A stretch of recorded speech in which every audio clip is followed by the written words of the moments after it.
కాగానే తాజాగా పుడుతూ ఉంటా. కాలం ఇప్పుడే నన్ను కనగా అనగనగా అంటూనే ఉంటా. ఎప్పుడు పూర్తవనే అవక తుదిలేని కథ నేనుగా.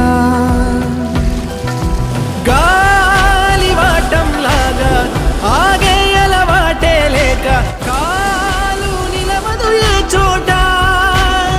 నిలకడగా ఏ చిరునామా లేక ఏ బదులు పొందని లేక ఎందుకు వేస్తోందో కేక.